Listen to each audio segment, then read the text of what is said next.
All right, we're live. Episode 2 of the Bullshirt podcast. Coming to you from Denver. We're glad to be back. This is great. I'm impressed you said it that fast and without thinking and didn't say bullshit because I would have. So Hey, that's good. language. That's I'm a good. child. I'm sorry. We're all very childlike. That's He for just sure. got his first pubes. Gross.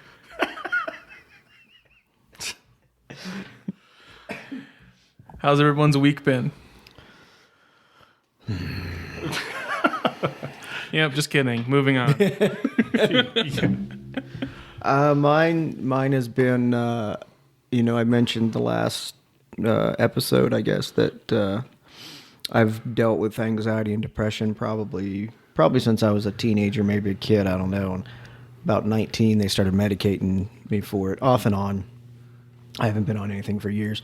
This last 2 weeks, my anxiety's been raping my face pretty much nonstop since then, but the depression I get under control for the most part. The last 2 weeks, my depression has been joining in the face gangbang with anxiety. I like to put it in terms and perspective that I know everyone will understand. So I have no idea what that means. Yeah, what's a gangbang? What is a gangbang? Let's get it. Hold on, let me get my computer out and see what it is. here. Hold Gangbang. on. Bukkake gangbang. Well, there goes our younger white Christian audience. Yeah, so that's how my week's been, just trying to remember how shitty depression is and reminding myself not to make any decisions, big decisions, Until you jerk off. until I jerk off. Right. Well, I think that goes without saying. Like, Right. you never leave with a loaded gun. So We're back to the stranger. Didn't we talk about the stranger last week? was No, last that's week. not. Yeah. We're talking about making decisions. We're talking after you about jerk off. masturbation again, which is not okay. unusual, but yeah. So yeah, that's how my week's gone. I'm fighting depression and feeling like I hate the fucking world more than usual. How's everyone else? I'm good. I'm going to introduce myself again. My name's Doug. I'm not depressed. I'm just ADD as fuck. So, if I'm depressed, I forget about it because something else distracts me.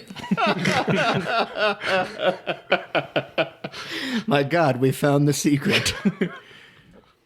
Head wounds, If you just don't think about it, it'll go away. right? It's all in your head. Speaking of which, did you guys see in the news 4 days ago you had you had the flat Earth guy who was going to build a steam-powered rocket Okay, here's and prove that the inappropriate? world was flat. Yep. So the guy goes up in his rocket, his steam-powered rocket, like this is a fucking steampunk. Was it steam-powered? It was Yeah, a that's true. Doug is not lying. steam-powered rocket. I did not know that. Went up and crashed, fucking Wile E. Coyote style. Did he see the Earth was flat? Did he actually see it? but here's He the was thing. fucking flat. I'll tell you that right now. A lot of people that knew him said he wasn't actually a flat earther. He was just trying to secure funding from crazy people who would part with their money easily. Well, So he was politician. like, yeah, I have this rocket and I'm going to prove the Earth's flat. Give me money. Yeah, Acme you rockets go. aren't cheap. Yeah. I mean, I know it's terrible to laugh at that, but it's just But when he like, sat on it, his buddy came up behind him and lit the fuse. was it Bugs Bunny in a dress? Meep, meep. And I noticed he didn't actually fall to the earth until he realized that he was about to fall and there was nothing under him. He had to look down first. Gravity works. Well, maybe if it was like the Bugs Bunny thing and the fucking thing ran out of steam, it would have just stopped. Air brakes. Well, his parachute it deployed while he was taking off. Like while it was like right when he took off, the parachute went. I think that's a little bit too much drag. A little too much drag, right? I think your math was off somewhere there, Sparky. Yeah, as I was thinking, if you're going to do all that, why not put some sort of a parachute or safety system on it? But again, there's a reason that there are people that are right that are highly trained and go through all of these mock-ups. Years of training. Yeah, I mean, I feel bad for the guy's family and people that lost him because they're the ones that really suffer, right? But I don't have a lot of fucks to spare for him. But you're also talking to a guy who, rides a Harley down 25 with no helmet on. So fuck me too, right? Being on 25 period is fucking dangerous. That's why I brought it up. We're Right? a no helmet state, dude. I love it. I like fuck it it. too. I think you're in control of your own fucking destiny. You are. I agree. And it's, if I choose to Die, you choose to die from a head wound, then it's my choice. Actually, it's natural selection. Fair We need enough. more of that. It is. But that's Welcome also, to coronavirus. Oh, God. That's coming, dude. Coronavirus. It's coming. I ain't afraid of no fucking Modelo virus. I only bro. drink Heineken. There are literally people, what was it, like a 38%? I'd have to look the number up, but I want to say it was like a 38% drop in sales or Hell yeah. maybe it was like, I'm sorry, maybe it was that Google was stating there was a 38% higher rate of people Googling Corona beer virus, and then Corona also said that there was a dip in sales. I don't remember what the number Fuck was. yeah. It's because people are fucking stupid. God, but that... And people They're can say stupid. whatever they want. Once that thing got outside of China, I give it a 50-50 shot to, seriously, be pandemic. I've been reading up on it. And the COVID-19 virus can survive on surfaces for up to 9 days. Really? Outside of a host. That's actually kind of impressive. You can contract it and be contagious And for not know up it. to 14 days. Yeah, I knew that before you incubation, display symptoms. Yeah. And Holy fuck, that's Yeah. awesome. I thought you got it. I thought the whole scary part was that you got it and then it's like you touch the fucking table and then you just fucking die. no, see, don't do those that don't again. go very far. Yeah, that was wicked. That's why I like. Right, that's what I was thinking. I was like, there's no way that's spreading that fast if you're showing symptoms as soon as you're fucking infected. Right. And the danger is that since this is a new virus and there's no immunities to it, that once it gets out in the wild, and there's a possibility that it can get into a host that already has something else, and they do the little horizontal virus mambo and come out with something that's entirely worse. That's what it, and it's really weird the way this happened. There was a cholera outbreak in 1820. There was the Spanish flu between 1918 and 1920. And now it's 2020 and we have a whole new thing. Thanks, China. Let Darwin decide, motherfucker. Thanks, China.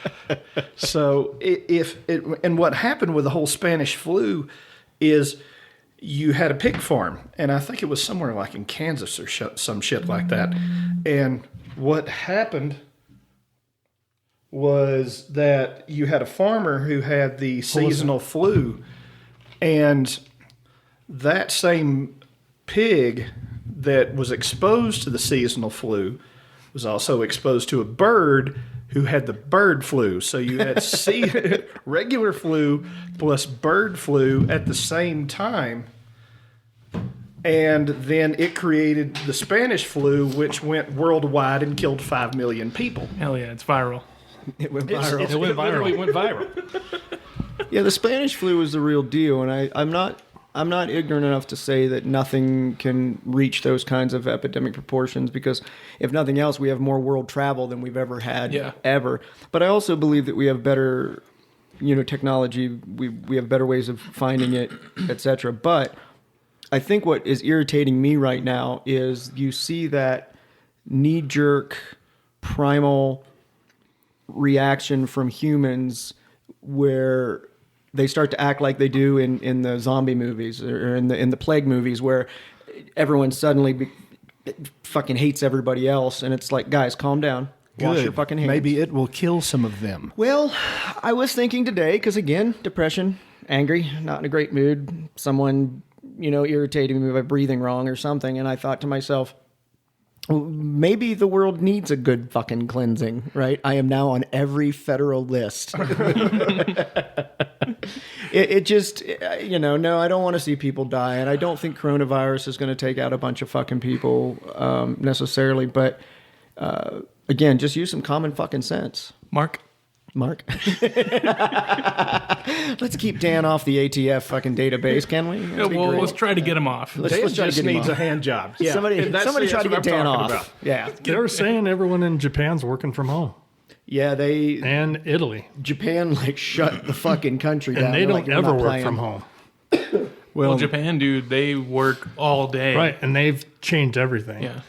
So it's no The joke. funny part is somebody took it. Well, I don't know if it's funny. It's funny to me, but Because you're an asshole, Doug, like me. I know. We're assholes here. But if I'm not mistaken, the current outbreak of COVID-19 in South Korea, as of 48 hours ago, they were talking about 1,261 cases, and it fired up in a church, if I remember correctly. Nice. Yeah. Thanks, God. Thanks, God. Good job, God. So one of these, the whole spectacles, testicles, wallet to watch is not going to protect you from the virus. They didn't use the right They could. essential oils and crystals. They don't have a Himalayan salt lamp. Dear Lord, I have baby one. Jesus. They work. They work. Yeah, I can tell you're doing so well. I'm super healthy. God damn. Yeah. Lord, 7 Fuck pound. rich. It's Uncle Rico now. So what did you guys get the feedback from the first podcast from people? I think the overwhelming thing was that we all overtalked each other too much, and it was just what I heard was fucking mess for the people to listen to. Yeah, that's basically what I heard. Right, was just But did they like the content? people. Yeah, everybody I talked to. Thanks, Mom. Actually, that's not true. My mom hasn't even listened to it. my mom liked it. My mom said I'm special. The general feedback was that we were funny, and I think when people say that, they're sort of shaking their heads as they say it, like, y'all are funny. It's like when you ask a but girl what she thinks of you, and she's like, "You're Nice. funny." you're funny. Had somebody tell me the other day I was funny. Like, you're funny. I was like, yeah, sometimes I just smell that way. Sometimes I am just funny.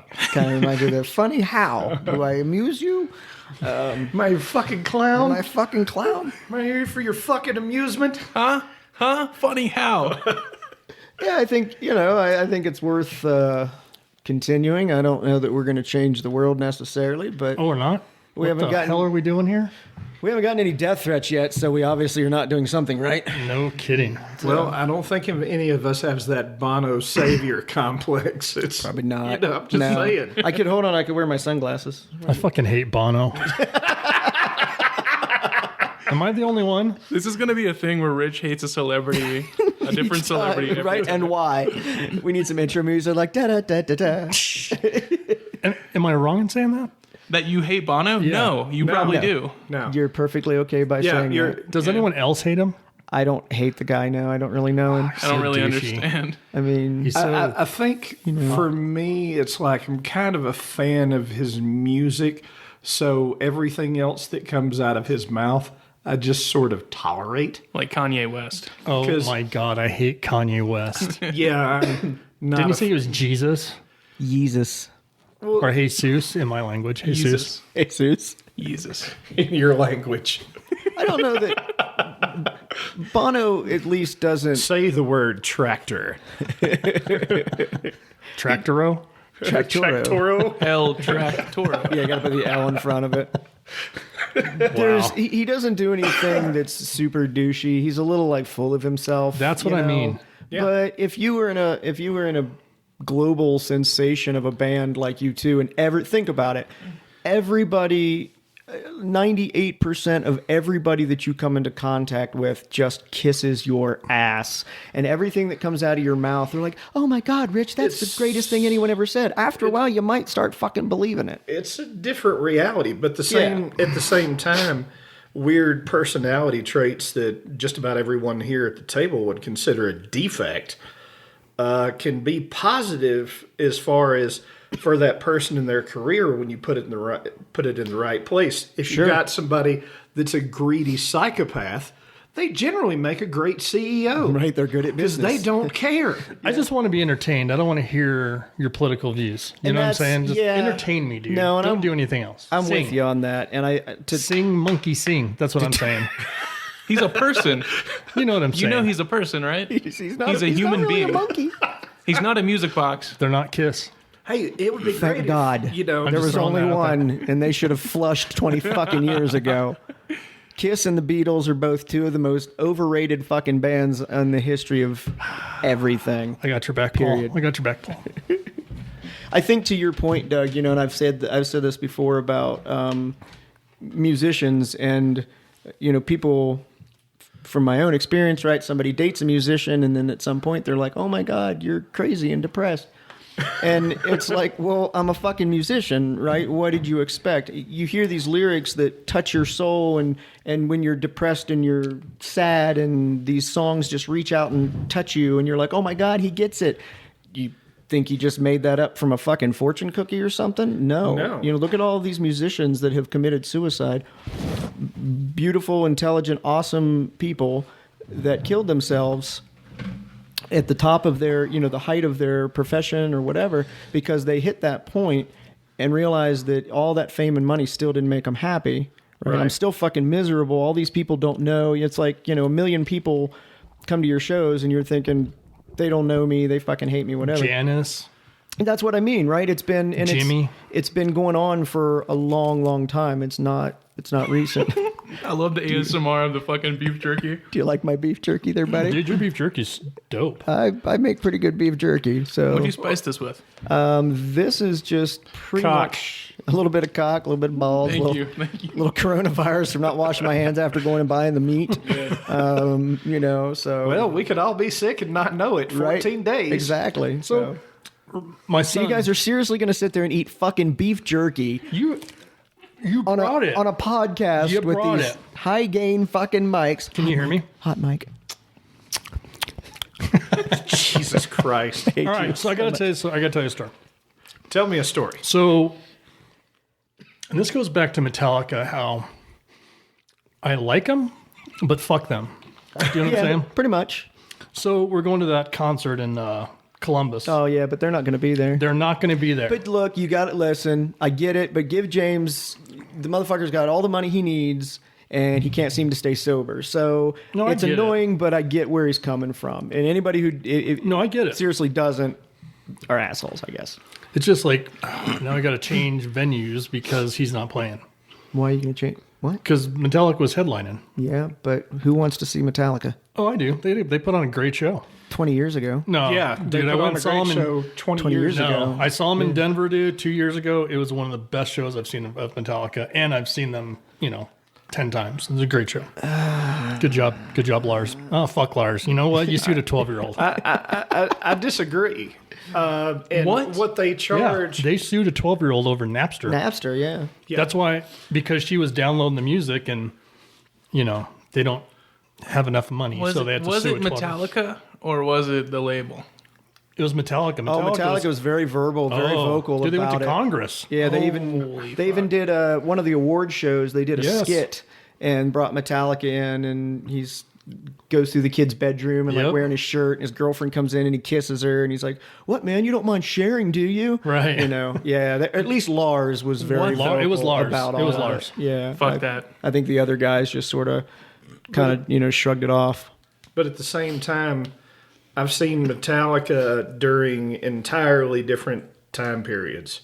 Yeah. And I went to go see them when they decided they were going to tour the entire fucking world for 2 years. That was the Black Off Album. of the wasn't it? Black Album. Yeah.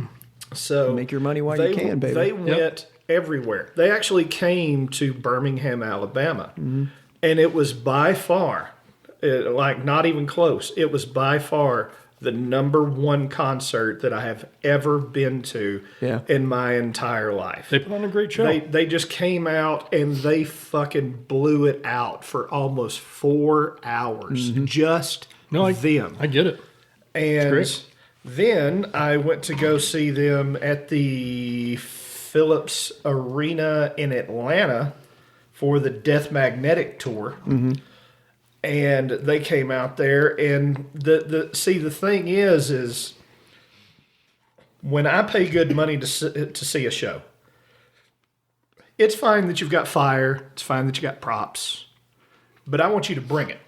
Yeah, absolutely. I paid a good amount of money, enough that when I'm paying enough money for tickets that I could have bought your entire catalog in whatever format that I wanted to buy it in, and I show up, I expect you to come out there and leave it all on the stage. Absolutely. And the thing is, Dude Man blew out his voice years ago and can't bring it anymore. That's why his style's changed so much. Exactly. Yeah. So he comes out there now and he just leans in real close to the mic and he just talks.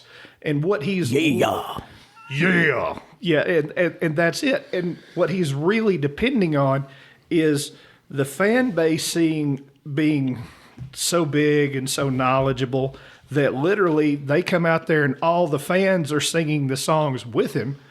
Well, I didn't pay $400 to show up to a fucking karaoke competition with 50,000 other assholes. I think it's pretty cool when people sing.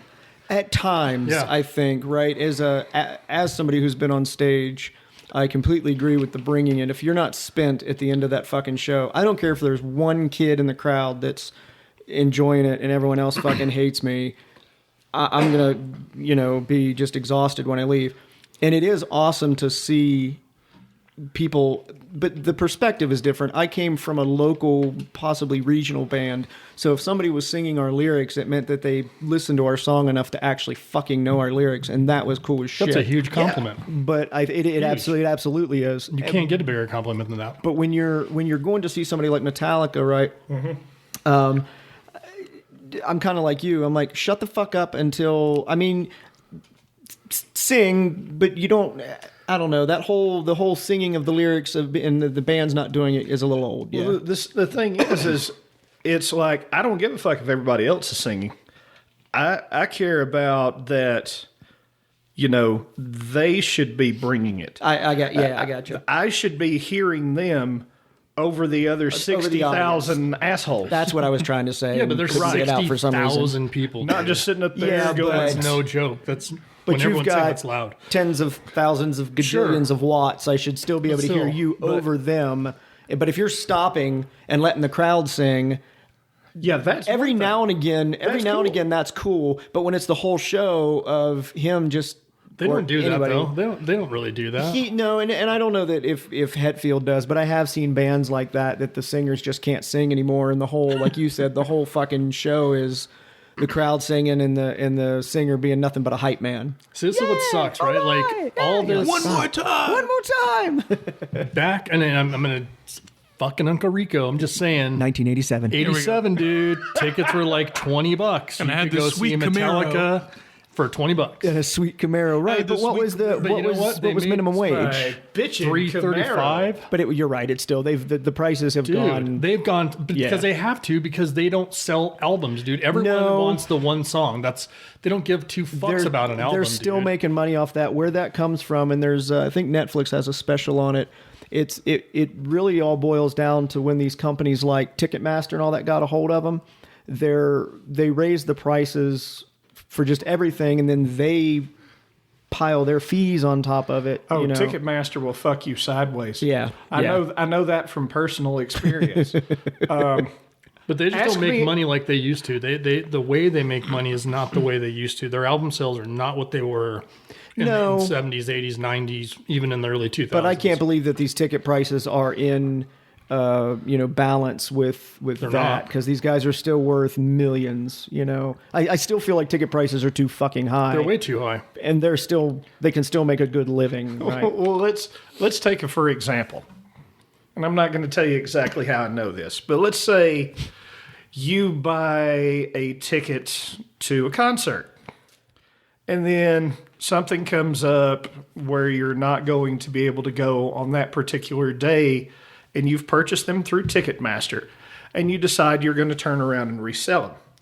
Well, they took their fees in the front, and when you go to sell it, you would think, okay, well, the tickets were like $209 a piece. By the time they got done raping me, it came out to $521.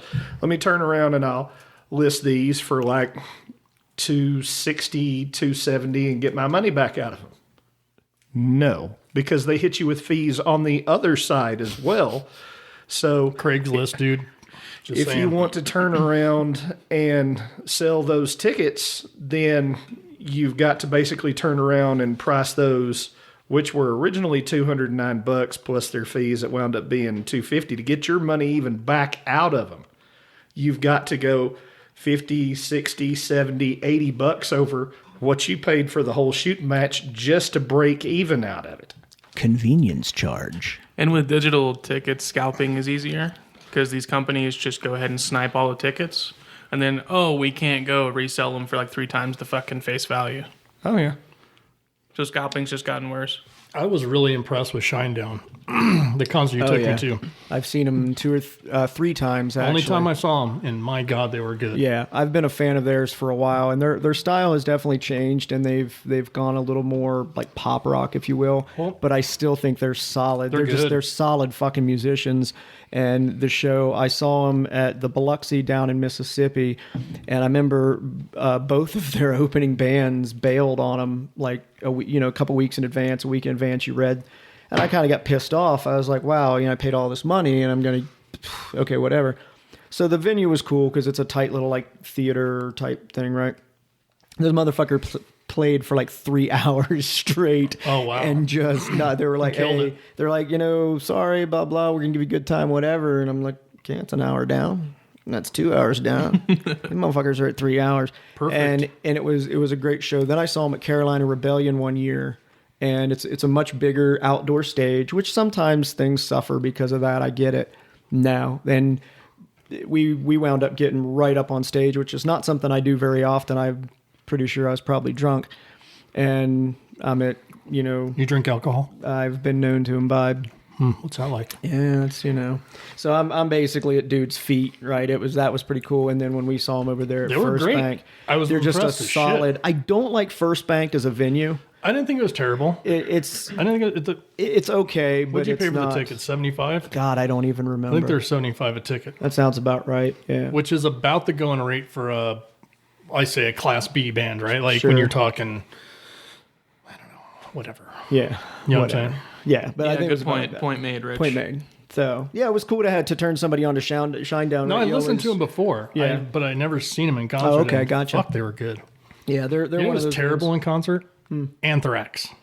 Holy mother of God, he sucks. Sorry, Joey, you suck. They were my first concert. It was them and Iron Maiden. It was Ooh, the Persistence Maiden. of Time. Oh, I Saw that concert. Fucking love Maiden. 87. Even back then, Bitches. Belladonna was not great.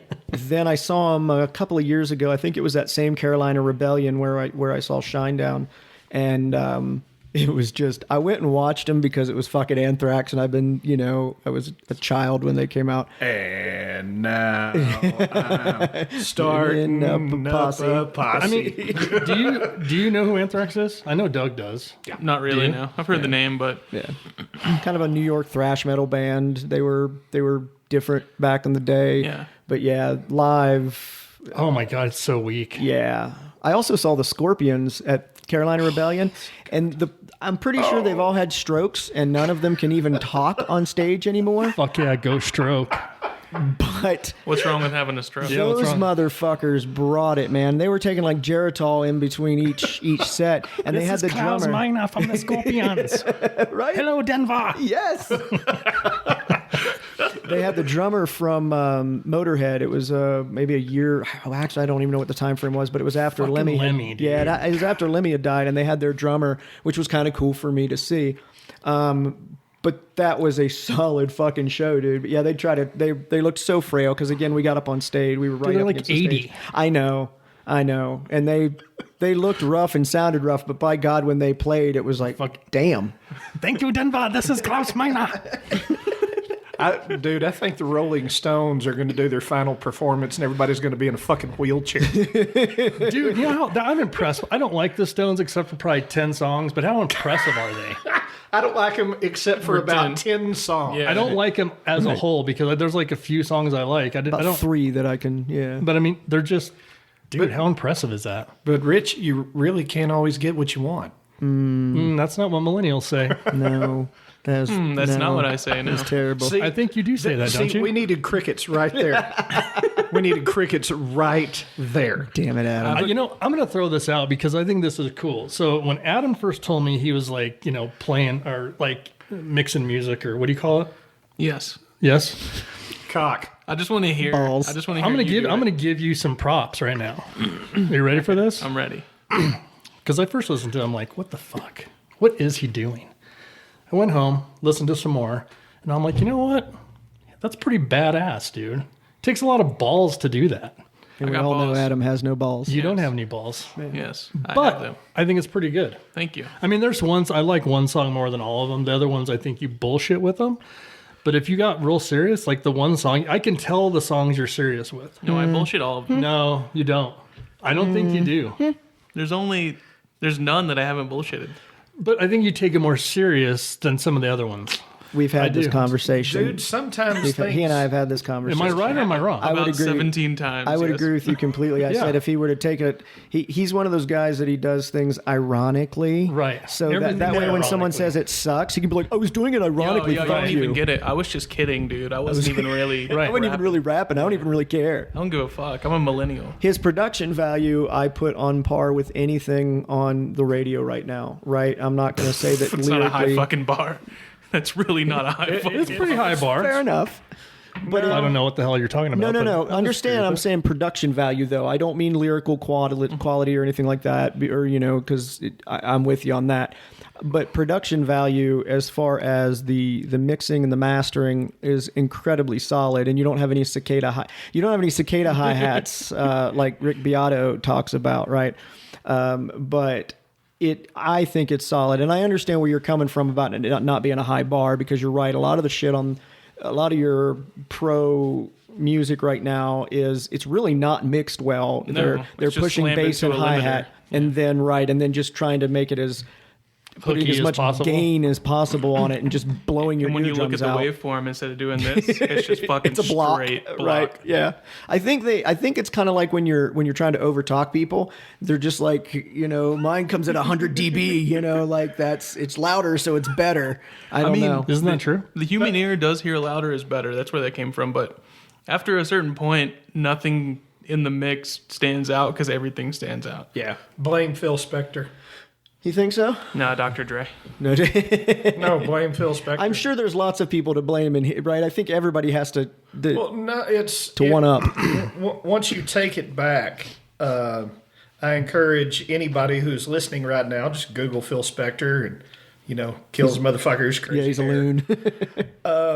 But he started that whole, what he called the wall of sound concept. Okay, that's what I thought. Yeah.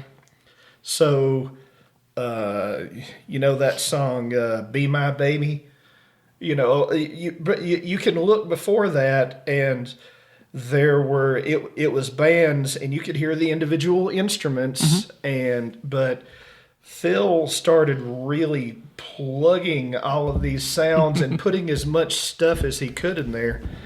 And it's like I used to like country. Used to. Pre-Garth Brooks. After Garth Brooks. Stadium country and country are kind of two different things. Started not going even a country similar anymore. way. It's no, pop. it's not. It's pop. And it has hip hop drums It's now. no Waylon. It's definitely not fucking Waylon. Oh, No. man. I miss Waylon Give me Jennings. some Waylon, dude. Oh, good. yeah. I grew up on that what I'll call classic country from the Tammy 60s, Wynette. 70s, and 80s, and it was just good, solid songwriting and musicianship. And then now it's hip hop with There's twang. fucking 808s in the fucking Yeah. country songs now. It doesn't make any sense. No, there's not a lot of 808s out on the cow farms. No. Cows aren't into. There's also not a lot of fucking cow farms in California where all the country guys are coming from now. Yeah, fair Right in the enough. middle of fucking LA. Fair enough. I'm gonna put a cowboy hat on and put a dip in. a dip. Does that mean I'm a cowboy? I'm a cowboy, that's not a baby. cowboy hat you're wearing. You kind of are. It's pretty much Titliest. I choose. So Tiddly. Titliest. Your hat is very tiddly. Titley. Titliest hat. He's wearing a titliest hat. So this hat Doug bought for me when I went golfing. I've never been golfing until I went. Yeah, once. Hey, went Rich, like you want to 3 go golfing? Yeah, sure. I went Hey, 3 where the fuck is times. Rich? I went 3 times. 3. Twice. how many times I went. Yeah. And then I I've was never like, been. It's hard as fuck. I went to It Top is. Golf with CP1, but that's it. It's fun, but when you're really, really bad at it, it's frustrating. Yeah. And I don't like it enough to where I would go pay the money for lessons and things. I've thought about it a few times, but it is fun. And when you do launch a hell of a drive, or you putt or get up out of a sand trap or something, and you do it with skill, not just by accident, you're concentrating, you're like, okay, I got this, and you do it. It's very gratifying. It's cool. But I do that once out of the 8,267,000 fucking I think I times lost try. 20 balls. That's 20 balls. At least. yeah. At least. One of the first several times I went, we went and played this. It was a really rural, really beautiful course, though. It was in like Summerton, Alabama, Dora, Alabama. It was Horse Creek, and they made this absolutely beautiful golf course.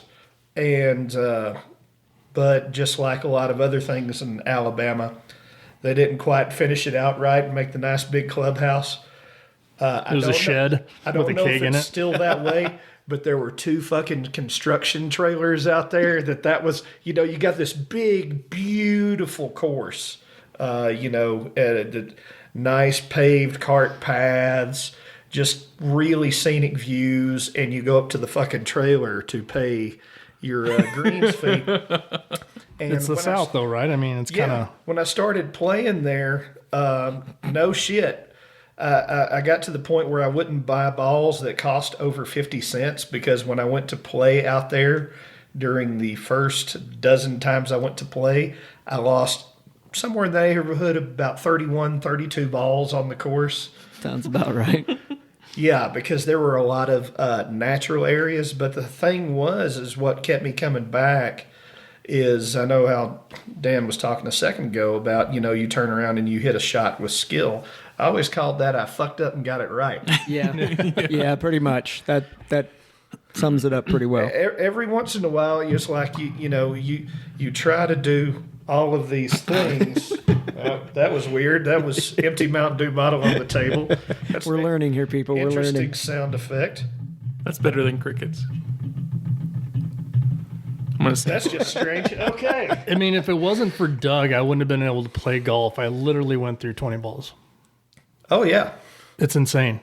yeah. But the thing is like, So I suck at it, is what I'm trying to say. you do. well, it does a few things. Number one, it gets you out of the house. Yeah. You're hanging out. It's hard to play golf in the house. You're hanging out with your friends, No, it was fun. I loved it. and then you're drinking beer. So golf, it's kind of you're walking, you're getting in physical activity.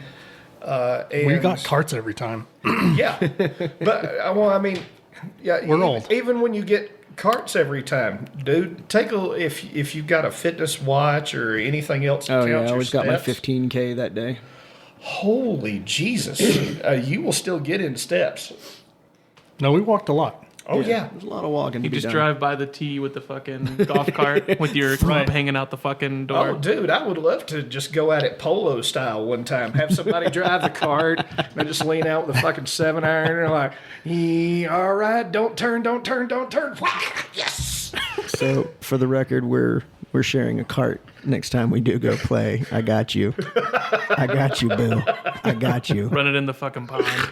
Yeah, we're going to be on golfers doing things or something like that. So, yeah, like I said, it's not terrible. I've got enough expensive hobbies between yes, Doug's penis. Music. Between my music actually costs me the least amount of money of all my hobbies now. I've owned all my instruments for years. But that's a big cost. I buy some software from time to time.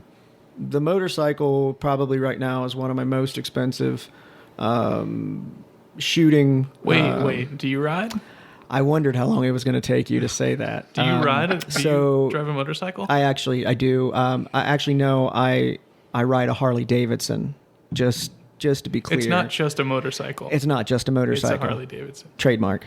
So copyright Dan Adams. Mark.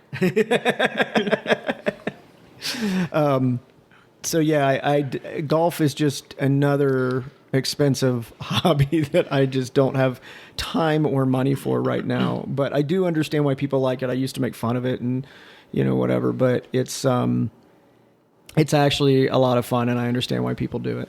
It's a Zen thing. It's for more than anything else. If you get out on the golf course, golf forces you to focus on golf, because if you're thinking about other shit while you're playing golf, You can't hit the ball. golf is going to repeatedly kick you in your balls one way or another. Ha. Yeah, but True. yeah, that's crickets right there. See, I'm sorry. crickets I'm could have sorry. went right Doug. there. I understand. So I'm so disappointed. Anyway, Insert crickets here. yeah. Lay over some cricket sound effects right there. I'll do it the entire fucking podcast. Just in the crickets over background, everything. right? It's a nice calming effect. Then we'll start to sing "You and Me Going Fishing in the Dark." Oh God. Yeah, that's. You want to go to a club where people wee on you? I'm old Greg. I just want to ask Adam, do you identify as a millennial? Do you? I mean, do you really identify I as a understand the millennial thing is to be whatever you fucking identify as, but I was born in the period that I'm a millennial. millennial? But do you identify as a millennial? What does it I matter? know some guys that don't identify as one. How old are you? Old. How old are you? 48. It doesn't matter what the fuck you identify as. You're still 48. Right, but I see what he's saying is that, right, because like Gen Xers, if you look at what Gen Xers are, I definitely identify with a lot of the things that they categorize as a Gen Xer. Do you see yourself behaving in a model that is the same as what somebody would call a millennial? Do you think that you fall into that category? Yeah, definitely. Do you? Yeah, I avoid confrontation at all fucking costs. I hate dealing with people face to face. I can't talk on the phone. I can only fucking text. Yeah, I'm a fucking millennial. But to be honest with you, everything you just said, I identify with. Right. Yeah, that's. So maybe Gen Xers and millennials have more in common than I realized, right? But we But you always don't have that. You don't have that entitlement. You're not lazy. I'm not saying that all millennials are lazy, but I've met a lot that there's this certain, I guess it's entitlement, right? Where they come out of college with an associate's and they're like, "Yo, where's my 100K?" And it's like, kiddo, You got it back by not getting a bachelor's. right? You saved all that money. And again, I know it's a stereotype, right? And I'm not a fan of stereotypes in general, though I used to say that stereotypes, don't become stereotypes for no reason. Right. But a lot of the negative stereotypes, I'll say, really is just ignorance and misunderstanding. And I think that goes with millennials too. But I also like to remind the Gen Xers that are complaining about millennials, who are also typically the parents of millennials, that they didn't just grow that way, right? No, we raised them. Somebody had to have made them that way, and I think that it's their parents and society and what we've let media and whatnot do. So you can't. There has to be some. We're all a little flimmy today. Yeah, we are. I think we have to take some. Mark, I think we have to take some accountability for the behaviors of the generation after us, because we had some influence on that, whether we like to admit it or not.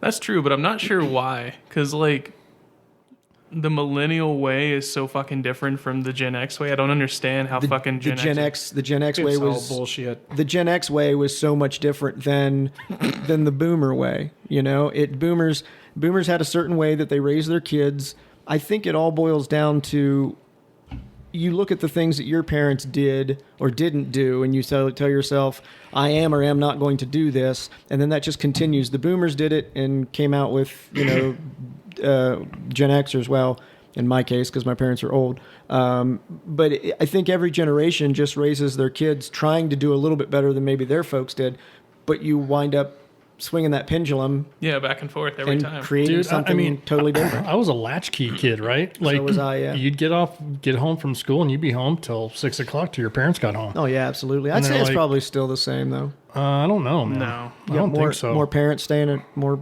staying at home. staying at home now. Yeah. I feel like Yeah. I might be wrong, but it just feels like there's not that. I'm gonna go home and fucking smoke pot in the bathroom because no one's home. Yeah. There's always fucking someone home now. It's weird. Yeah. Well, yeah, I was always home. Rich never got to have kegers. Dude, my parents would go to Sturgis for 2 weeks, and I'd have fucking ragers at my house. I think You know? well, and that's the thing, right? As we grew up and we go, man, when I have kids, I'm gonna be there for my kids. They're not gonna raise themselves, etc. And I will say, now that you mention it, I do know more couples that work opposite shifts and stuff so that somebody can be home with the kids at all time. Now, I don't personally think that that's a bad thing. I think that that's a very positive thing in my personal opinion. But now that you guys kind of brought that to my attention, that is true. I see more of that than I did when we were growing up. Oh, yeah. But the bad side of it is that a lot of Gen Xers want to be friends with their kids. Yeah, I could see that. It's okay being friends with That's their why kids. millennials are fucking assholes. Sure, we'll go with that. I think it's okay to be friends with your kid. But, I mean, you're But still... no, they'd be they're friends instead of parents. Right. They're like, fuck it, no rules. I'm the cool mom. I don't Yeah. do that. I'm gonna day drink with you all day, and we're not gonna do Yeah. anything of any fucking importance today. Yeah, I think a parent has to be a parent. Everything's been changing at a more accelerated pace because I'm sure if we rolled back the clock or took a look in history all the way back to the Industrial Revolution, things have been marching forward at a certain pace. You've got new technologies, new things that you're exposed to, and that's dramatically accelerated over the last 40 years. And every generation has had new things to deal with that the previous generation didn't. And then there's, people actually started giving a shit about kind of how they raise their kids. They saw how their parents raised them. Okay, I'm going to take this, take that, and do these things different. Right. And I would be shocked if you went back to the Civil War or that particular time period and you weren't hearing that generation complain about the generation that came after them, that came after them, I would that agree came with that. after them. I mean, we're only a couple generations removed from indoor plumbing. Yeah. I mean, it's not... Yeah. My dad grew up with no indoor plumbing. Yeah. Right. So, Well, I my mean- grandpa did. So yeah. Yeah. Makes sense. I mean, it's... a lot of my folks did. Sure. I mean, Hey. that was normal. Go shit in the outhouse. Right. Yeah. You know? Bring in water. That one's etc. full. We Right. have to dig a new one Yeah. now. You know. It's awesome. Yeah. Yeah, we don't really think Digging about a that. shithole. We're not that far away. I mean, You know, whenever somebody says this place is a shithole, that used to be an actual thing. There was a shithole. You just put a little tiny building over it, and you shit in the hole. But it's a shithole. You also had to cut a crescent moon into Yes. the door, Yeah. or else it wasn't a Aerodynamics, I think, is what that was for, venting or something like that. Yeah. worst time to use the outhouse, winter or summer? summer. Summer. Of course. Summer, yeah, dude. I would say Of summer course. because I can still bundle up and go shit. Yeah, but when the there's smell- wasps and fucking bugs and... Wasp. I'm like, I didn't even think. I was thinking Yeah. stink. No, Right? The bugs stink is and what I was snakes. thinking. Yeah, So- I can handle the cold, dude. I'm not gonna smell Versus- fucking boiling shit. Fucking southern heat ain't nothing to fuck with. It is nothing to No, fuck yeah, with, you're dude. right It's like the about that shit. fucking surface of the sun, dude. Yeah, that's foul. I'm gonna grab a beverage. A beverage. Don't you do that?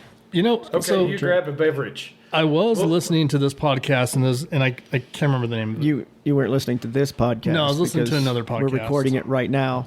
And- When is now going to be then? The guy, the whole thing podcast was how things have not changed. And so he's like, cars, if you took someone from 1900 and they had a car, let's say 1920, a Model T, and you fast forward them to 2020, cars and transportation wouldn't be that much different. They'd be able to adapt pretty easy. because cars haven't changed at all. Yeah, you turn the wheel, the You turn wheels the turn, gas, you hit the brake. gas pedal, and it's, I got you. It's all relatively the same. Well, they originally, when the whole vehicles thing first started becoming a thing, they had a lot of. I encourage people to look this up. There were some really crazy restrictions, like before you crossed an Oh yeah, you intersection. had to honk, fucking get someone out of the car, shoot a gun, all sorts of shit. Yeah, Shoot a gun, shoot off a firework. yeah. And it's like just across an intersection and Mark. not be breaking the law. Right. Good luck editing that out, Adam. Yeah, you should be louder. There we go. Yeah. There we go. Fucking millennials. We are professionals. Call this the I don't give a single fuck podcast. That's what. I like the bouquet of fucks. That's what I like. That's A bouquet of A fucks. bouquet of fucks. That's a All three bouquet. fingers. Yeah. Yeah, you just hold up your And you just give them all to them. just hold up all your fingers simultaneously, Yes. pointing upward. Well, don't the Italians kind of, exactly? do this. It doesn't matter. Yeah, so it's a spicy meatball. Yeah, I guess they're giving them that bouquet of fucks. Oh, and I got to throw this out real quick. Best fucking series on Netflix, Narcos, or Narcos, whatever. Well, I mean, I'll I say could be it's in the good. cartel. I'm telling you right now. I'll say it's good. I have a problem. And do when not edit people that out, say- Adam. People say that things are the best because that's all subjective.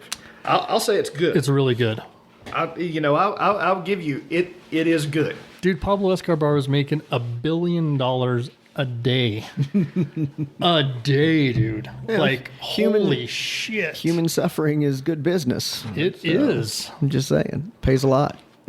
When corporations do it all the time, Right. as they, the more they fuck people over, the more their stock prices go up. I gotta love corporate America. Stonks. Is there anything in the news you guys want to talk about? Anniversaries of things? 'Cause I know I do. DIA is out there. Oh yeah, we were talking about that yesterday. And let's see. Wait for me. Mitch How long Hed- does it take you to make No a couple of shit. fucking drinks? Mitch Apparently Hedberg. forever. Did you have to get online and figure out how to His fucking? birthday would have been this week. Same. And hey, this one's for Mitch. I'm going to do a shitty imitation of one of his jokes. God. Bigfoot is blurry. It's not the photographer's fault. There is a large, out of focus animal wandering around the woods, and I find that even more scary. My favorite's always been the one about ducks. He says, I have found that, or I have come to realize that a duck's opinion of me relies heavily on whether or not I have bread. Wait, I used to do drugs. I still do, but I used to too. my favorite one is someone asked me if I wanted a frozen banana. And I said no.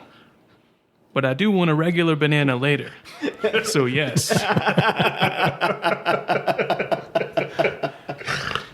Love me some Mitch Hedberg, man. I mean, I guess I'm listening to the town halls last night, and I'm listening to Elizabeth Warren, which she's fine, whatever.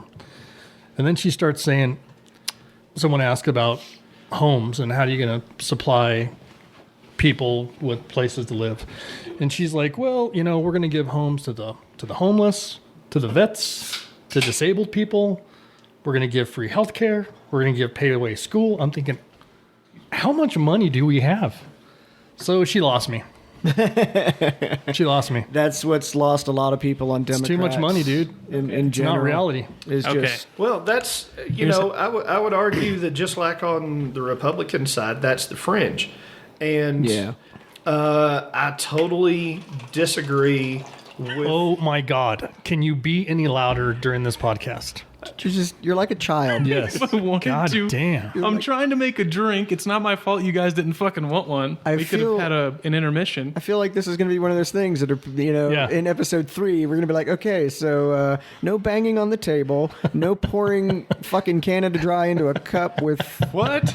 whiskey. What? No clanging in the fucking ice maker. Yeah, exactly. All right, let's all have our own drumming competition. So here's the way that I've heard, at least Bernie wants to fund all of these super duper free shit.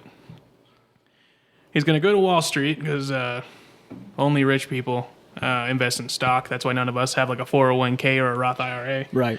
And he's Stonks. going to tax every Wall Street transaction a fraction of a penny, and that should pay for all of it because there's so much money moving on Wall Street. Well, I don't know if I believe that. There may be a lot of money moving around on Wall Street, but at the same time, I think that we need to get some kind of fucking common sense in things. Right. It's like, say, Rich, if you or Dan or Adam has to go to the hospital, let's say something happens and we get like a fence post up the ass. We'll just go with fence post up the ass. That's a common one, yeah. It's very common. The whole fence Urgent post up cares the all ass the thing. time. Of course. Yeah, the old classic fence post up the ass, yeah. Yeah, the classic fence post up the ass. So you get taken to a hospital that you have insurance for. Right. All right. Now they put you in surgery to remove the fence post from your ass.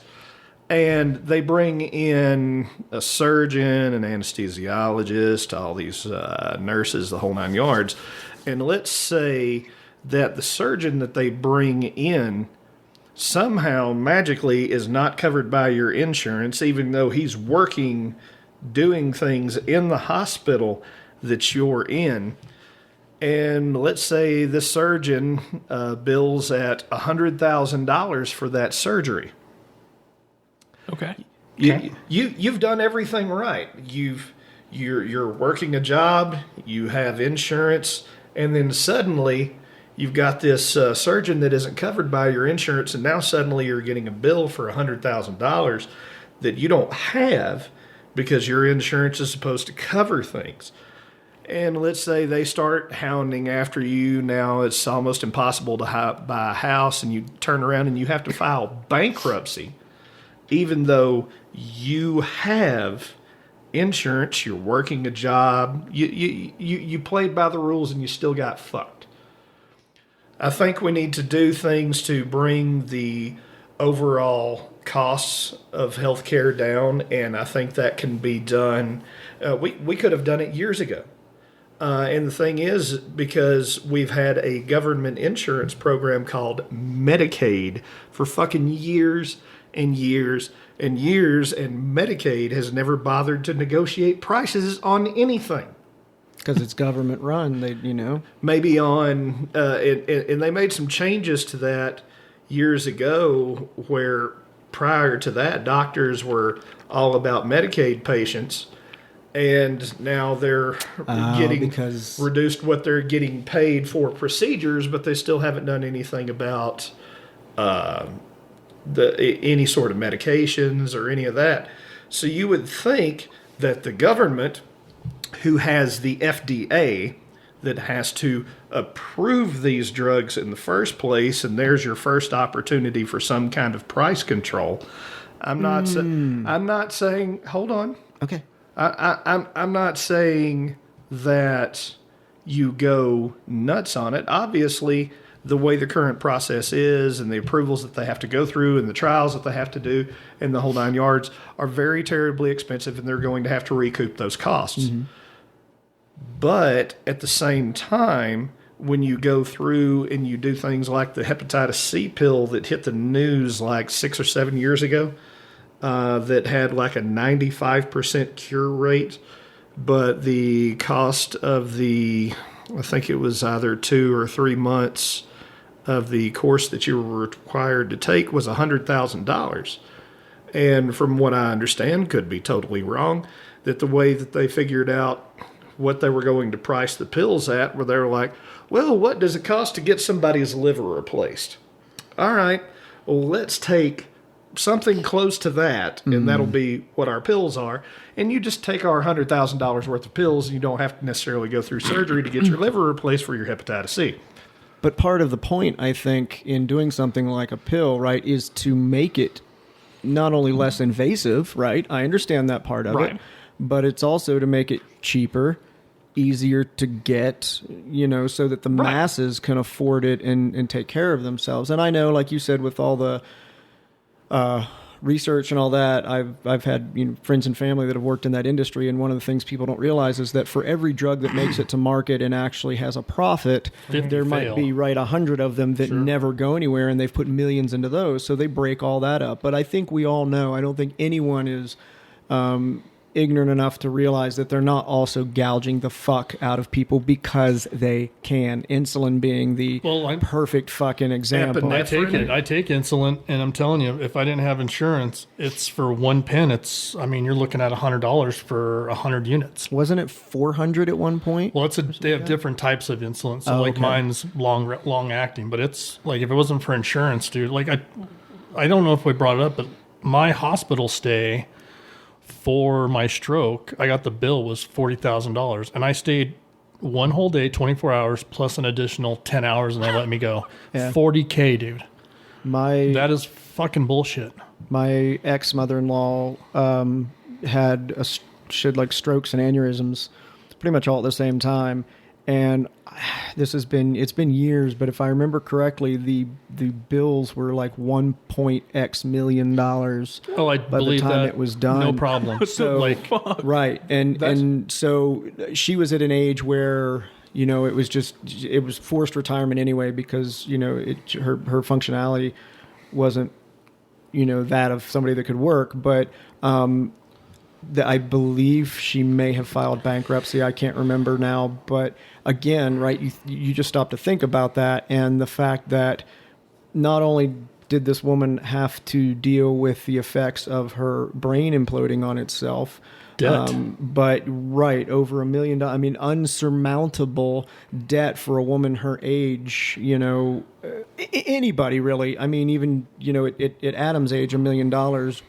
isn't something that you could pay off in your lifetime, really. Yeah, I could pay it off in about a week. He's a producer because of the baller. Yeah. I forgot about that. So everyone know, like, I've got the worst endo system of fucking mankind. So when I had kidney failure, I got that bill for 3 weeks in the hospital was $500,000.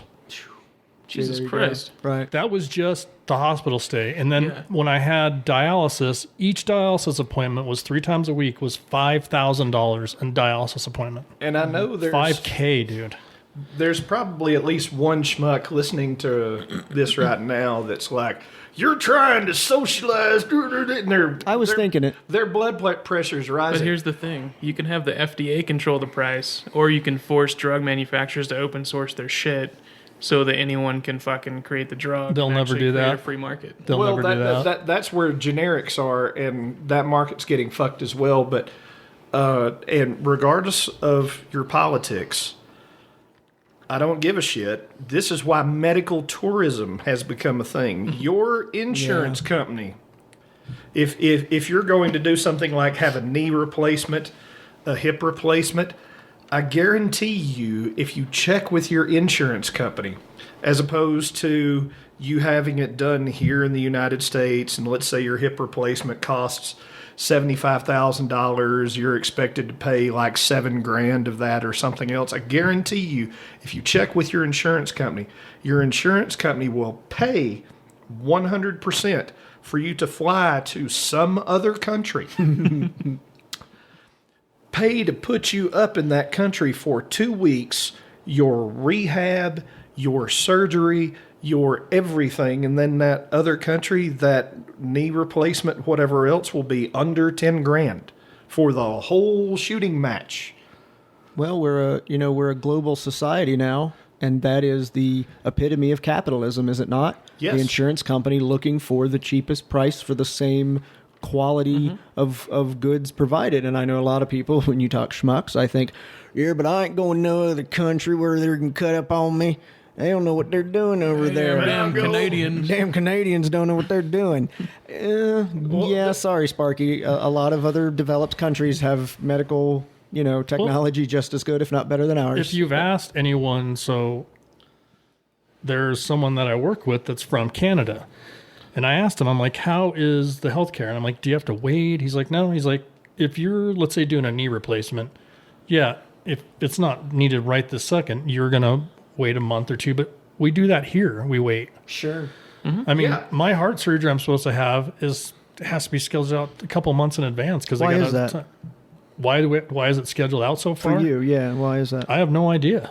Because you have to, every doctor, like the cardiologist needs sign off from the neurologist needs sign off from the hematologist.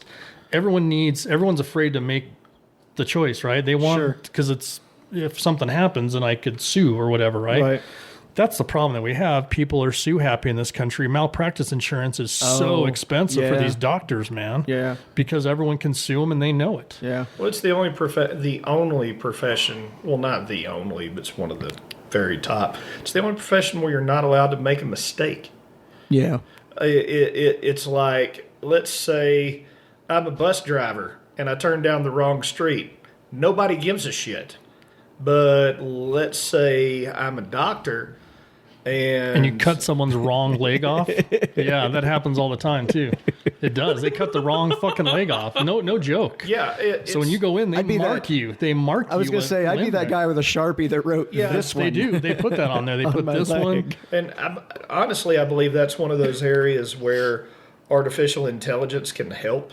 It's like I don't want to be a patient for an AI doctor, but if I've got a AI doctor who effectively has medical Google looking over his shoulder, I think between the two of those, That'd be an interesting, that would be, I never thought of that. That's kind of cool. yeah. Well, that's what AI does, right? The medical profession, they use, they basically they're going to take everyone's opinion on basically everything that's been written, everything paper that's been done. They put it, and AI accesses that, and that's how they find, doctors are not, I'm not going to say they're going to be irrelevant, but in the next 100 years, dude, doctors won't be what they are today. Well, and a lot of the problems it just that won't. the problems that you see, I ran into this. I don't know if you guys know what PubMed is, but it's a Would you say? PubMed, PUBMED. Okay, no, I haven't heard it. It's just a. I thought you said PugNet. That's what I PugNet. thought. Little dog squished PugNet.com. face. PubMed is an archive of medical data and more I think accurately research papers and all the white papers and all the information, right? So, and when I've been in college, I've had access to that and I've read studies and things, and there's some great information out there.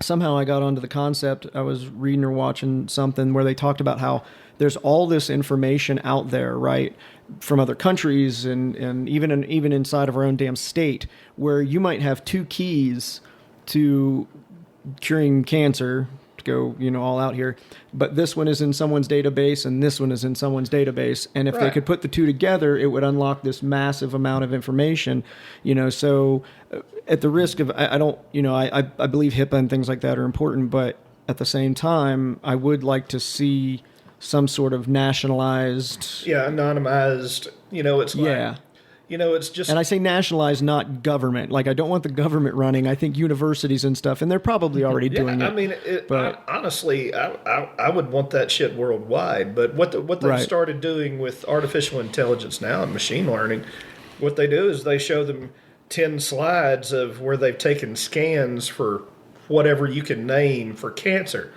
And they show them these 10 slides, these 10 are cancer. Now we're going to have you review these 10,000. And with machine learning, having them review those 10,000 slides, they start to hit things with 95% accuracy. They hit the same accuracy as it would normally take 2 technicians reviewing someone's slides. And I think if we start to incorporate things like that, we start to reduce the amount of time that, let's say you have a scan, it gets sent off for lab work.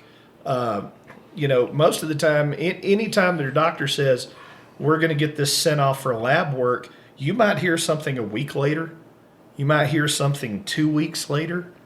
I think that would go to reducing that response time. And I think if they introduce artificial intelligence in a straightforward fashion, It's crowdsourcing is what you're talking about. right? Because there's a doctor that writes an op-ed for the New York Times.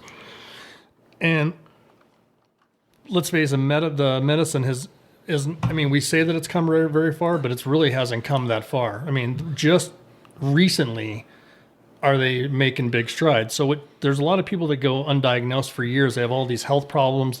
No one can figure it out.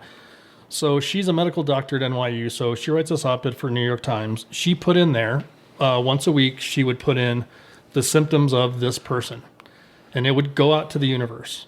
So doctors from all over the world, dude, just regular people that are truck drivers. And she basically crowdsourced, and every single one of those people that she was talking about, they found what exactly was wrong with them. One person was given the cure basically from this truck driver that had the same thing, and they found out what he had. He wrote in, and it was that. You know, it's pretty interesting that. Yeah, I mean, because crowdsourcing is where it's at, man. I mean, right, the more you have, the better off you are, right? By the same token, it's like three of us here are over 40, and Adam, you'll have this pleasure one day. I can't wait. No, he'll be dead. Something will go wrong. You'll feel bad. Tupac style. You'll go to the doctor. They'll run a bunch of tests. And the answer that you will get for, hey, what's wrong with me? What's going on with this thing? Is a glorified version of, fuck, I don't know. You're old. Yeah. Oh, See, yeah. I grew up watching all of these doctor shows, all of this. Quincy? Yeah. Fuck yeah, dude. Quincy rules. And then much later on, it was House. Yeah, and then I go in there, and early on in my 30s, I was having odd problems with my liver. And I didn't drink a lot at the time because, you know, I was in a position where that really wasn't something that I could engage in 24/7, 365, because I had to be responsible to be able to wake up, go to wherever at a moment's notice. Oh, like an on-call And they don't thing. want you to right. Yeah. They didn't want you to show up drunk. So I couldn't drink a lot. And when I went in, and what it felt like that scene from Aliens where the thing burst out of the chest is Fuck yeah. That's what it felt like was going on, but it turns out that my liver was swelling. You know, when you take a piss and it looks like sweet tea, something has gone. Let's face it, you drink a lot of sugar, right? A lot of sweet tea. Yeah. I know you're from the South, and Yeah. Milo's is good, but Yeah. Milo's is good. Go ahead. Milo's is really good. But anyway, so I go in, I have all of these tests run, and at first they think it's indigestion, so they prescribe me some sort of antacid, everything else, and then they came back and they were, well, we think the problem is actually with your liver. You know, your number was supposed to be like whatever that's supposed to be, you know, something like 15, and yours was like 427. So yeah, that looks a little odd. So then they run me through hepatitis tests and the whole 9 yards, and they come back with nothing. And they're like, is it hurting now? No? Well, we really don't know what's going on. So, you know, unless it bothers you again, you get the fuck, I don't know. You're like, great, thanks. Yeah, Appreciate that shit. I've been through that already. Oh, no shit. Well, not liver, but gut. Because doctors don't know what the fuck's up with gut No. at all. They're just like, oh, does it hurt now? No. Okay, you're good. Go home. yeah. Yeah. Watch what you eat, drink more that'll water. be $150. Yeah, and then they back bill your insurance $1,200. Yeah. Ask me how I know. Well, like my doctor, when he told me, he's like, I remember I walked in, he's like, oh, you know, you are diabetic, right? So you first get the news of something's not right, and I was like, oh man, that sucks. You know, I was kind of bummed. He goes, oh, it's really not that big of a deal. My wife has breast cancer and she's dying. I'm like, oh, okay, well, I guess it's okay. Thanks. Did you tell him that has nothing to do with what's going on? Right. He's one of those doctors has zero bedside manner, just tells you like, fucking get over it and deal with it. What an ass. Yeah. Well, there's some pros and cons to that, and you know, You get what you get, and you know you're not. Right. I agree. You're not left in the dark. I mean, and he's right. I mean, really, at the end of the day. yeah, Yeah, that's true. There was a somebody told me one time that just because I have a bad habit of kind of, you know, I'm feeling low and I've, you know, got things going on, and I go, well, you know, they're right. There are people with breast cancer and things like that, and I try to keep that in perspective. And I had somebody tell me one time, they said, Dan, just because there are people out there with worse problems than you doesn't Mitigate devalue yours. You still have, things. And so that's the balance that I try to keep now, is that, if stuff's dragging me down, it's dragging me down, but it's really hard not to sometimes look at other people and think to myself, right, I'm not on dialysis. I don't take insulin. How I have dodged the diabetes bullet is based on my diet up until the last few years is amazing. And I have had that whole go to the doctor back in 2011, 2012, respiratory problems, and nobody could figure it out. And it was just allergies. So I'm like, well, what am I allergic to? I don't know. Stuff. I had to fight to get the tests to find out what I was allergic to. And then it all came back. And other than like one strain of grass and some molds, I wasn't allergic to anything. So which we don't probably have those here in Colorado, so you're probably good. Well, and that wasn't even the root of the problem that I was having. It was just easy for them. It was, here, take some Zyrtec and move on with your day. Went to an ENT, and it was, he heard my symptoms, and he says, "Oh, you've got silent reflux. Take Prilosec." Okay, well you're treating the problem, but what's causing it? And they just like stared at me like, just keep driving over the nails and put Fix-A-Flat in it every day. Every day, right. But don't worry about the screw in your tire. That's a great analogy, actually. So, and that became frustrating to me, to the point now where I don't even want to go to the doctor anymore, because it's more of a pain in the ass. They don't listen. It's that 12 minutes in and out. And here's your Z-Pack. Get the fuck out of my move office. on, That'll right. be $20. Yeah. And I'm done with that. I'll go when I'm bleeding or, but beyond that, I just kind of tough it out. I've had, it just is what it is. That's what I love when people, it happens every week. People will come up and be like, "Hey, can you see now?" I'm like, "No." How many fingers am I holding up right now? Yeah. No, I can't see. No. Oh, you know what? My brother's sister had a stroke, and they did eye exercises, and it came back. I'm like, okay, thank you. Thank you for that. That helps you. Yeah, it's right. Fuck you very much. Right, thank you. But at the same time, what the hell? Give it a shot. I mean, but at the, it's right. Maybe you don't understand the complexities of the human brain. I'll give it a shot. But to act like, when I dismiss you a little, that I'm the asshole Okay, here. dude. So I'm not gonna name names, but there's a guy that says, "Oh man," he's like, "This water. If you drink this water," and what it is, it's water that's been electrolysis. Like it's got different pH levels, right? I thought you were talking about the magic fucking holy water shit that they were selling. It's kind of 7 like years that, ago. yeah. You're talking about alkaline water, though. Right? Alkaline. Okay. Is that what it is? Because they changed the pH of it, right? Yep. Alkaline. So he's like, "Listen, man." He goes, "If you drink this, and you drink 100 ounces a day, which, by the way, is a fuckload of water that anybody doesn't know." Mm-hmm. He's like, it's cured people's cancer. And I'm like, no, it didn't. That's where you say, "Thanks, Justin Trudeau." So I've been drinking it, right? I was like, well, fuck it, whatever. It's just water. I'm drinking it anyways. And he comes back. He's like, "Dude, any changes?" I'm like, "Nope." I pee a lot, and my skin looks fantastic. Alkaline water makes me feel better, but it's probably like placebo, honestly. Yeah. But it's like a new hipster thing where they just raise the pH by like 1 or 2 points, and like, it's alkaline now. It's more alkaline, so it'll More help. antioxidants It brings or something? your fucking body's pH in I'm like, I don't. Supposedly our diets and our behavior and whatnot over the last 20 years or whatever, we've created, our blood has become more acidic. Dude, our There diets is have been some- bad for a very, Right, but very long time. there is dude. some science. There is some science that Right. that does correlate with that, with the higher pH levels in our bodies. But there is, and somebody correct me if I'm wrong, but You're wrong. there has been no science stating that drinking alkaline water brings your pH Right. down. It doesn't work that way. Here's Well, dude, what I happens asked with all 4 that. people about it. I asked 4 specialists when I went to the doctor, Yeah. right? And all of them are like, no. Yeah. Yeah. Like, That's I felt stupid, but I'm Science. like, dude, Yeah. I just want to ask. And they're like, my neurologist is like, you realize your pH level is different in every part of your body. Your stomach Right. pH is different than what's in your liver, and your liver. I would hope so. It's Your all stomach different. is really right. acidic. It's different. She's Yeah, like, no. makes sense. She's like, just drinking water drinking 100 ounces of water is just a lot of water. And it's just good for you, period. And I'm like, Right. oh, okay. Right. Here's the whole thing is like they'll come out with a study and they'll say the study says this, and then sometimes there's not even a study. You have these fucking snake oil salesmen. Sure. Justin fucking Trudeau, look him up.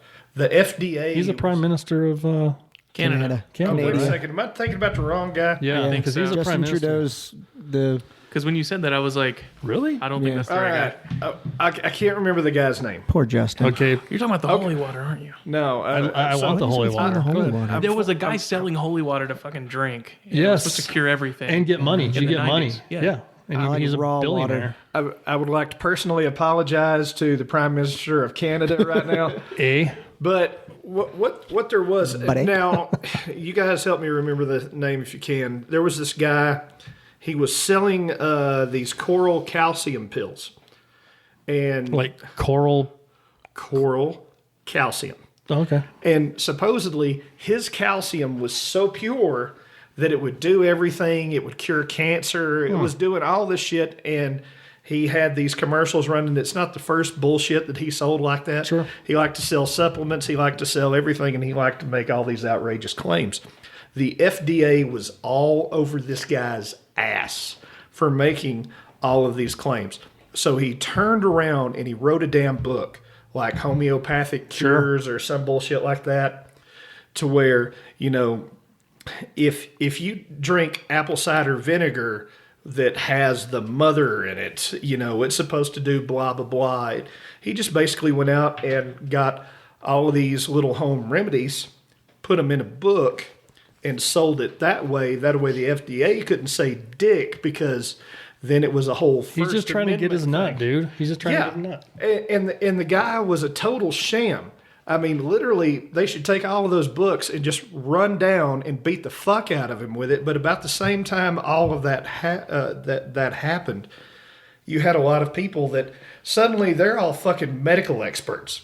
So, somebody will just make an outrageous claim. Like, I use activated charcoal toothpaste Sure. every day, and it totally cured my AIDS. Or what Adam, have there's you. hope for you. Are you talking about that dude that was on TV in the early 2000s selling his book, How to Cure Diabetes by fucking eating carrots and shit? May have been. That He was sounds almost like South Beach or something, or Atkins. He was like, this is young dude. He's like, you can cure anything. Look, I cured this man's diabetes. And this guy's like, yeah, my diabetes is completely gone. Where's my $20? Yeah, and it's stuff like that.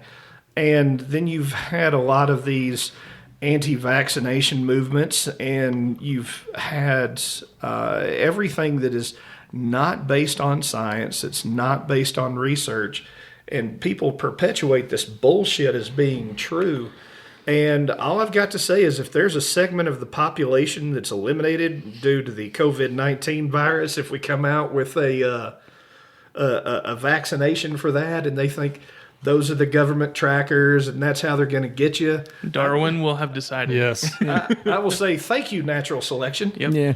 I mean, it was probably 2010. We went to my wife's Thanksgiving dinner with all of her family, right? So my brother-in-law, he was telling everyone he was a healer, like a healer. So we're all sitting around the table. There's 30 of us at the table, and Like the dog? Yeah. Blue healer. Blue healer. I knew Blue it. healer. Yeah. And he's like, yeah, I heard your back's pretty jacked up. I'm like, yeah, it's pretty fucked up. He's like, I can fix that. And I'm like, really? He's like, I made someone's leg grow 3 inches. We're all at the table. I'm like, bullshit. Like, we got in this huge, almost fist fight over me calling him out on his bullshit. But he could have healed himself if you kicked his ass. Exactly. I'm like, dude, you're so full of shit. How I hate to tell you this, I actually have you beat. This should be fun. Yeah, this is going to be interesting. did you see someone's leg grow? That wasn't his leg, It Doug. wasn't. Damn it. Damn it. I have a rather. I'm adopted, so I'm going to go ahead and preface that with this, and I'm glad I don't have any of the true blood of some of the lineage that I've got, but I have an aunt, and I'll just cut to the chase. She's got 2 kids, both girls, and one of them was on the Dr. Phil show. Nice, dude. Catch Me Outside. It was the Catch Me Outside girl. No, it was not. She has a mental illness to where she thinks that she can talk to God and heal people, and once tried to raise a frog from the dead because she just had that sort of power, and she believed that she was a faith healer. And then you go into some of her family history, and on her father's side, he started a religious cult and told everybody he was Jesus, not her father, but her father's father, because apparently crazy skips a generation. It's recessive. It's recessive. Recessive gene. Yeah. It just pops out every so often. Hey, I'm going to lay hands on you, and you're going to, walk down the street. Sounds like an uncle I had. Zippity doo Popped out of nowhere and put his hands on me. He was giving you too much love, or Some people's mothers didn't love him enough. Some people's uncles loved him too much. Yeah. I think we did pretty well. There's not a lot that needs to be taken out this show. It's we did good. pretty good. Yeah. Well, we could talk about Lucifer for a second. Dude, I love Lucifer. What? Lucifer is The horse. awesome. The horse. With the red Lucifer. eyes? With the red eyes. Because, like the guy who was sculpting him is Luis Rodriguez, Ramirez, something. Shout out to Mexicans. Yeah. He died. It fell on him when he was sculpting it and killed him. What it did is it Still shout out, dude. It's my people. yeah, it opened up an artery in his leg and he bled out. And the statue's fiberglass. Originally, I thought the whole thing was like steel or whatever, but it's got a steel infrastructure. And when that thing, he was working on it and part of it fell. And when it fell, the fiberglass sliced his leg open and he just bled out. Jesus Christ. Right That's there. hardcore. So And they were like, "Yeah, we're putting this thing up. Right, and they still We already paid for it." Yeah, pretty much, because he croaked in like 2006. But the weird thing was they commissioned it in like 1992 or something else. Rich, I thought your people worked a little faster than that. I thought, Well, it's a big horse, dude. You go out. It's not that fucking big. It's Jesus. pretty big. Have you been up next to it? Yeah. Really? You just stopped on the highway? I don't think it's 14-year. I don't think it's the size of the whole fucking airport or anything. Jeez. It's I mean, they built the top of the airport and all of the Illuminati tunnels underneath in less time than that. yeah. Just saying. Fuck yeah, dude. I love that shit.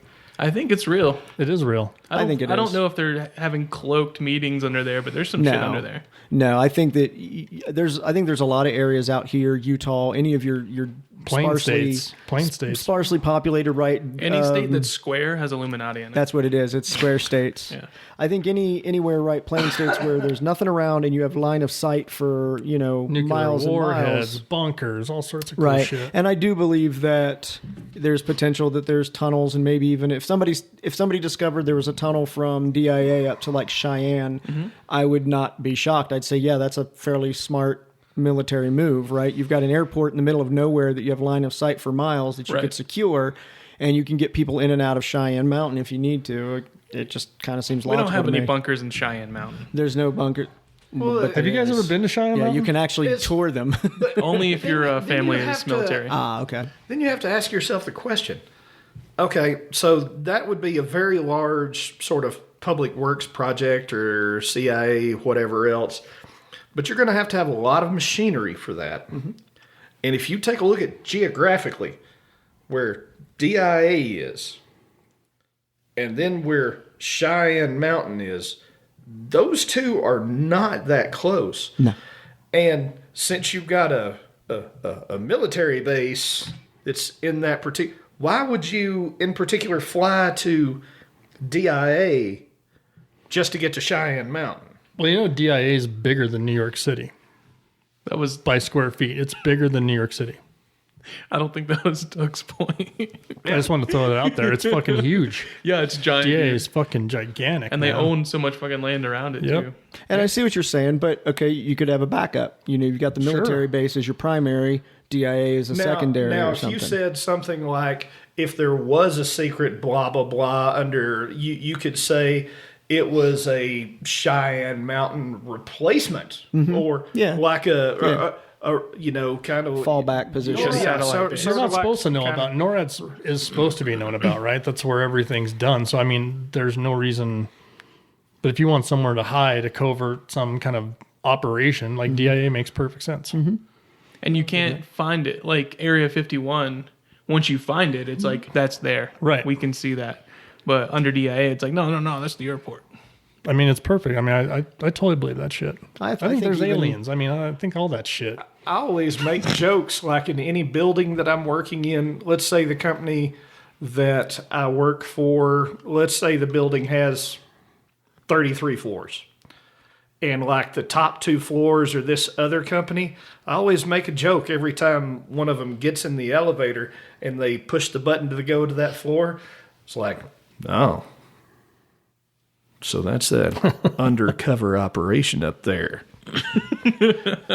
I know. I would ask you, but I'm afraid you would have to kill me if you told me. I mean, why not hide it right in plain sight? Exactly. It makes sense, right? Well, I mean, just just hide because- the shit in plain sight. Things making sense, I don't think is a good explanation for them being true. Well, Because our government does a lot of shit that doesn't make any fucking sense. That's also a good point. general conspiracy theories, you know, because there's a lot of them that are crazy, but there's a lot of them that are just fun to fuck with. Sure. Sure. yeah. Oh yeah, I think some of them. Listen, Alex Jones, total. Genius. This is what I think of. I'm going to be honest. This is what I think of Alex Jones. I watched a podcast. He was on the Joe Rogan. He was on with Elon Musk. He's smart as fuck, dude. He's actually smart. He just can't speak. But that's the problem, right? He goes off on these tangents. But everything he was saying, Elon Musk is like, yeah, that's right. Like, and Elon Musk is not an idiot. Yeah, he is. Right? Fucking, I'm in an electric car. Fuck out of here. He's dude. doing Like, more than that, dude. Yeah, I think golf carts have been doing that for a fucking I while. don't know, dude. I think he's pretty smart. Whatever. Shout out to Elon. I'm gonna launch a rocket in this baby. Dude, he landed a rocket from space. Yeah. Dude, that you know was how hard CGI. that- That was CGI. No, now you're conspiracy theory. Fucking millennials. You can't even. Hashtag troll. Yes. Fucking Elon Musk. Gee, he probably dropped out of fucking middle school or something, dude. What is your Musk hatred? Yeah. Why? He's changing the world, Just because bro. everyone loves him. It's kind of what I figured. Just I wanted can to kind hear of it. see that, but you know, he's. I'm not going to sit here and tell you that the guy is some kind of genius because his engineers go through the same thing that every other engineer goes through. It's like, hey, we would like to do blah.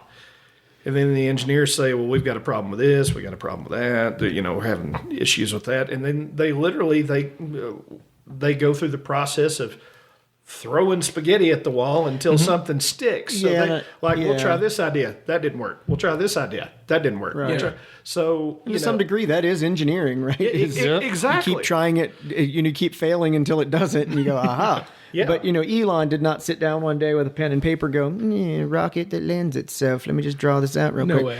way. A lot of his is, he is a smart guy, and he's got patents and things like that, but it's been his bankroll and his, kind of like Steve Jobs, it was more of a vision of what he wanted, and then he had the money, and, He's like real life Tony Stark. Dude.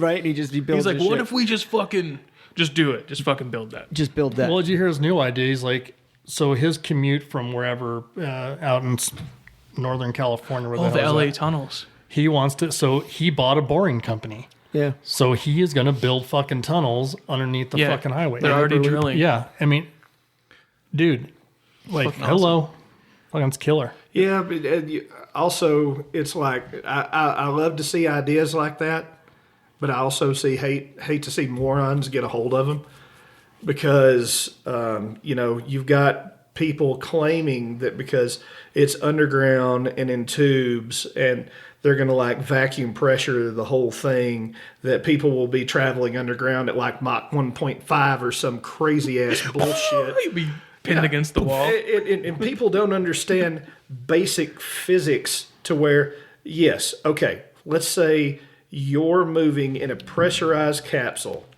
through a vacuum chamber and you're traveling at a high rate of speed, if there is any imperfection in that rail at all, and you get that sudden where it shakes you just a little bit, you're fucking dead. I don't know, You man. are fucking dead. You know what I it's look supposed at? to be a magnet train. iRobot's a perfect example of how things could be, right? When you're talking all these cars on the mesh network, the speeds of cars, power of cars is going to increase substantially, and you won't need to drive them. That's why people will be like, you're actually driving a car? That's crazy. How dangerous is that? Because you're going to be doing 200 plus miles an hour. But everyone knows where everyone's at, dude. So I've got it, and that's all cool. But people think that, oh, well, they're doing magic shit now that makes the laws of physics not apply. Oh, because I'm in a vacuum, force doesn't affect me at all. It's like, He's really hung up on this vacuum. think That I know. upsets the shit out of why him. would it be a vacuum? That's what I'm saying. Why I does think that it's have to be a supposed to vacuum? be a magnet train, so it's not even touching the rail. There was Yeah. discussion that what they were like, he was saying, there was some discussion, some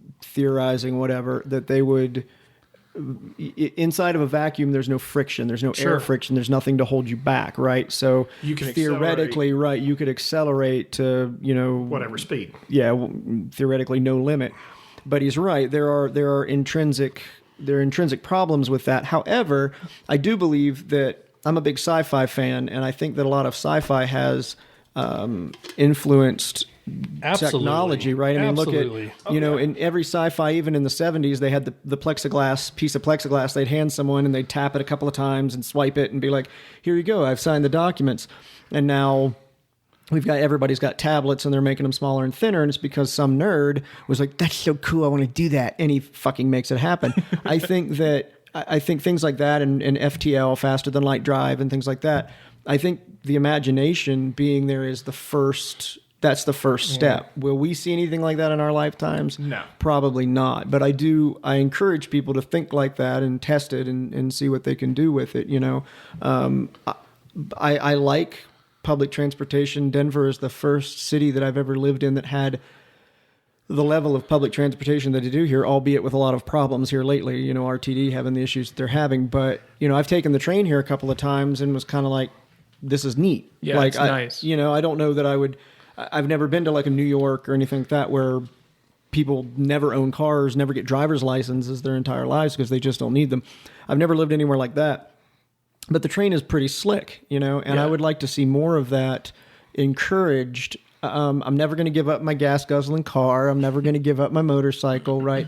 But I will take public transportation when it makes sense to do so. I mean, I don't like dealing with traffic downtown and finding a place to park and things like that. Exactly, but at the same time, you say that, but you've already made conscious decisions where both you and I and Adam have all moved ridiculously close to work. Yeah. So it's we're in walking distance, bicycling distance, what have you, and so we may not take our vehicles as much as everybody else that lives 25, 35 miles out in the suburbs and drives to work and contributes to traffic and everything else every day. So, us taking public transportation, like, say, for when we want to go to the Pepsi Center. Yeah, it's recreational. Or Bronco Stadium, because it's like, who wants to be stuck in traffic for 45 minutes to an hour for something that's 15 minutes away because of all the other assholes that are going to the same destination? Yeah. I would much rather go out to the train. When they do have enough people, you've got a schedule, when it's going to show up, although that's not been the case as much here lately. And that kind of sucks. Yeah, they got their issues right now, but I still encourage people to use it. If more people used it, again, more money was coming into the system. Maybe they could, I know people that have lived in Denver their whole lives will complain about the public transportation system always being junk and whatever. Try and I going to get the it. fucking south. We didn't have any But- public transportation. We never had it. We had the bus. Yeah. We never had anything here And- until this train. right. And it's still not up and running. Most of the places that I've lived have had zero, not even buses, right? No sort of public transportation to speak of. So Maybe it was like Charlotte. They just had that train that was really convenient to go downtown. yeah, Oh, uptown. Jesus Christ. Yeah. Uptown. Oh, excuse me. uptown Charlotte. Yeah, you never said 'Cause- downtown Charlotte. It's actually uptown. It's like, wow, weird. The altitude's so fucking high here. I'm so sorry for saying it wrong. Geez, I didn't realize that we were on top of a fucking mountain. Uptown. Well, there is skiing in North Carolina, right? Or no? Huh? Yeah, Is there skiing? there's Is there? mountain ranges in I don't know. North Carolina. Is there? But there's not that much snow. Someone told me there's skiing in North Carolina. Like they went skiing. I've got oceanfront property in Arizona. No, I'm serious. Like, or maybe it's South Carolina. One of the two. They had West skiing. Virginia has a big, Or maybe it was West Virginia that's close and you can just get there. it's called Winter Place. Yeah, that's what they were saying. Yeah. Well, I mean, North Carolina's kind of interesting when you look at the western side of the state. You have mountains, and on the eastern side of the hills. state, you have oceans. It's awesome. Are they mountains or are they hills? They're mountains. They're just Are not they? as big as the ones here. So like Yeah. the bottom of the Appalachian? Is it bottom of the Appalachian Mountains? Or Smoky yeah, Mountains? yeah. The Appalachians run right through Western North Carolina. Okay, that makes sense. Yeah. That's why you've got these huge elevation changes in the state. As you go from west to east, you go from mountains to sea level.